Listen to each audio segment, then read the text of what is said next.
Hello friends, hope आप सब अच्छे होंगे। आज मेरे पास एक 2 टियर केक का ऑर्डर था, जिसमें बॉटम लेयर मेरे बटर स्कॉच की थी और ऊपर की लेयर मेरी ब्लैक फॉरेस्ट की थी। ये एक 1.5 केजी केक का ऑर्डर था। कभी कभी होता है ना, घर में बर्थडे होता है और हम डिसाइड नहीं कर पाते कि हमें कौन सा फ्लेवर चाहिए।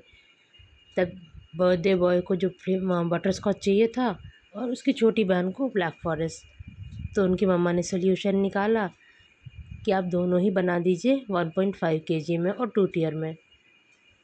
तो ये हम रेडी कर रहे हैं अपना बटर स्कॉच स्पॉन्ज। उसमें हमने उसको 3 लेयर्स में कट करके फिर हमने डाला उसमें व्हिप्ड क्रीम।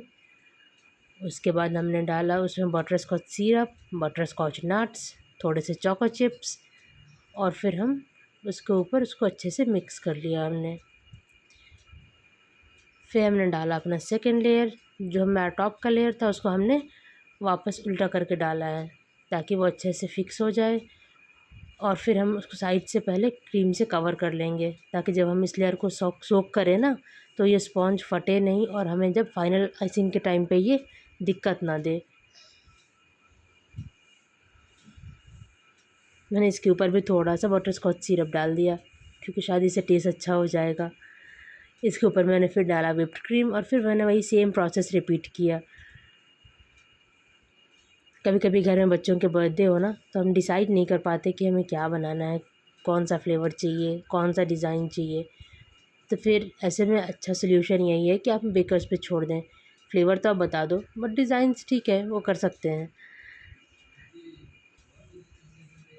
हमने सेम प्रोसेस फिर वापस रिपीट किया और फिर हमने इसके ऊपर डाला अपना फाइनल लेयर। जो बॉटम लेयर थी ना, उसको हमने टॉप पे फिर डाल दिया है। इसे फिनिशिंग करने में बहुत आसानी होती है।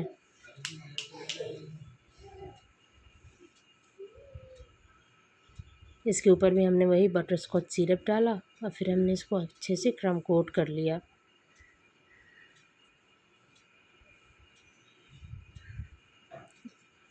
हमने इस पर व्हिप्ड क्रीम डाली, इसको अच्छे से फिनिश किया। और हमें केक आज ब्लू कलर का बनाना था क्योंकि ये एक लड़के का बर्थडे है और एक्चुअली वो लड़का मेरे बेटे का फ्रेंड है। तो वो अपने मेरे बेटे के बर्थडे पे वो आया हुआ था, तो उसने मेरे हाथ की केक खाई थी। अब उसको अपनी मम्मी से यही कहना था उसका कि मुझे अपने बर्थडे में आंटी के हाथ का ही केक चाहिए।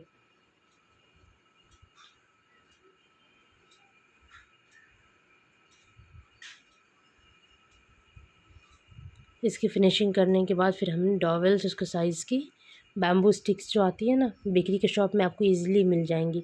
बैम्बू स्टिक्स को हमने इसके हाइट की कट करी और फिर इसके ऊपर ऐसे फिक्स कर दिया। ऊपर का लेयर 5 इंचेस का ही था। वो जो टिन है ना जिसमें मैंने बेक किया, वो 5 इंचेस का टिन है, तो वो इतना ज़्यादा हेवी नहीं है। वो 3 डबल्स में वो आराम से मैनेज हो जाएगा। मेरी नीचे की जो लेयर थी वो 8 इंचेस की थी और ऊपर की 5 इंचेस की, क्योंकि नीचे का जो लेयर था ना उसमें जो डिज़ाइन मुझे रखना था, उसमें कपकेक मुझे बनाना था। चॉकलेट से मैंने कपकेक बनाया था सिलिकॉन के मोल्ड में। तो उसको फिर अटैच करने के लिए ना नीचे मुझे मिडिल लेयर में थोड़ी सी ज़्यादा जगह चाहिए थी। इसलिए फिर मैंने नीचे का जो स्पॉन्ज है वो 8 इंचेस का बनाया और ऊपर का जो स्पॉन्ज है वो 5 इंचेस का बनाया। हालांकि दोनों का वेट सेम था, मतलब नीचे वाला 1 केजी का था और ऊपर वाला हाफ केजी का था। फिर ये केक मैंने इसके ऊपर ऐसे ट्रांसफ़र करके और फिर उसको बीच में मैंने एक बैम्बू डॉवल से अटैच कर दिया ताकि कहीं ले जाते वक्त ये इधर उधर फिसले ना और परेशानी ना दे। मैंने फिर गनाश बनाई, पर मैंने एक गलती करी। मैं गनाश को ना स्ट्रेन करना भूल गई। जब भी आप गनाश बनाओ ना, आप उसको याद से स्ट्रेन कर लो, वरना वो फिर कहीं कहीं छोटे छोटे लम्स रह जाते हैं। आपको दिख रहा होगा कि उसमें मेरे थोड़ा सा क्रीम रह गया था। उसके देखिए, ये मैंने बनाया है वो सिलिकॉन मोल्ड्स में, वो कपकेक्स मैंने बताए थे ना, वो सिलिकॉन मोल्ड में मैंने मिल्क चॉकलेट को मेल्ट करके उसके कपकेक्स बनाए हैं, जिसको मुझे इस केक के ऊपर अटैच करना है डेकोरेशन में।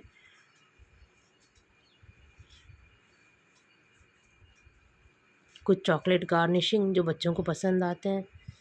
जब आपके पास कोई डिज़ाइन ना हो ना, तो फिर ये चॉकलेट गनाश, चॉकलेट गार्निशिंग्स बच्चों के केक में अच्छे लगते हैं, बच्चों को भी पसंद आते हैं और उनके पेरेंट्स को भी पसंद आते हैं। इसके ऊपर मैंने कुछ चॉकलेट बॉल्स डाले इस फ्लावर्स के सेंटर में, जिससे ये और इन्हांस होके आया इसका look.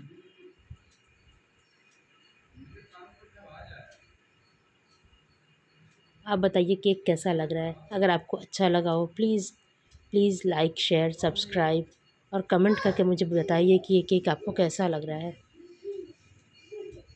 Thank you so much.